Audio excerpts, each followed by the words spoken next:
നല്ല വ്യൂ ആണ് കേട്ടോ. രാത്രിയിലൊക്കെ ഇവിടെ സ്പെൻഡ് ചെയ്യാൻ ഭയങ്കര രസമാണ്. ഹായ് ഗേസ്, ഞാൻ ഈ ഒരു വലിയൊരു മരത്തിന്റെ കീഴിലാണുള്ളത്. ഇതിന്റെ ലീവ്സ് എന്ന് പറഞ്ഞാൽ, ഇതിന്റെ ഇല എന്ന് പറഞ്ഞാൽ ഇതാണ് കേട്ടോ.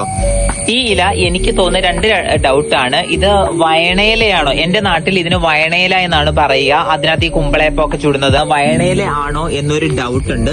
അതുപോലെ തന്നെ കറുകപ്പട്ട ആണോ എന്ന് എനിക്കൊരു ഡൗട്ട് ഉണ്ട്. കറുകപ്പട്ട എന്ന് പറഞ്ഞാൽ നിങ്ങൾക്ക് എല്ലാവർക്കും മനസ്സിലായിട്ടുണ്ടാവും. ബിരിയാണിക്കകത്തൊക്കെ ഇടുന്നൊരു കറുകപ്പട്ട ഉണ്ടല്ലോ, നമ്മൾ ഷോപ്പിൽ നിന്നൊക്കെ മേടിക്കാൻ കിട്ടും. എന്നിട്ട് അത് ആമസോണിലൊക്കെ ഭയങ്കര റേറ്റ് ആണ്. അത് ബിരിയാണി കടയിലൊക്കെ ചെറിയൊരു പാക്കറ്റിനകത്ത് 30-40 രൂപയ്ക്കാണ്. 4-5 ലീവ്സ് ഉണ്ടാവും. വയണയില ആണെങ്കിൽ ഇത് നിങ്ങളുടെ നാട്ടിൽ എന്താണ് ഇതിന്റെ പേര്? കറുകപ്പട്ട ആണെങ്കിൽ കറുകപ്പട്ടയുടെ കാര്യം പറയേണ്ട മനസ്സിലായില്ല. അപ്പൊ ഇതാണ് ഈ വലിയൊരു മരമാണ് കേട്ടോ. ഇതാണ് വയണയില അല്ലെങ്കിൽ കറുകപ്പട്ട. നല്ല മണമുണ്ട് കേട്ടോ. കറുകപ്പട്ട ആണെങ്കിൽ നല്ല മണമുണ്ട്, വയണയില ആണെങ്കിൽ നല്ല മണമുണ്ട്. അപ്പൊ ഓക്കെ, നിങ്ങളുടെ നാട്ടിൽ എന്താണ് ഇതിന് പറയുന്ന പേരെന്ന് ഒന്ന് കമന്റ് ചെയ്യും. വേണമെങ്കിൽ ഞാൻ ഇതിന്റെ വ്യൂസ് വേണമെങ്കിൽ മേളിൽ നിന്നൊന്ന് കാണിച്ചു തരാം.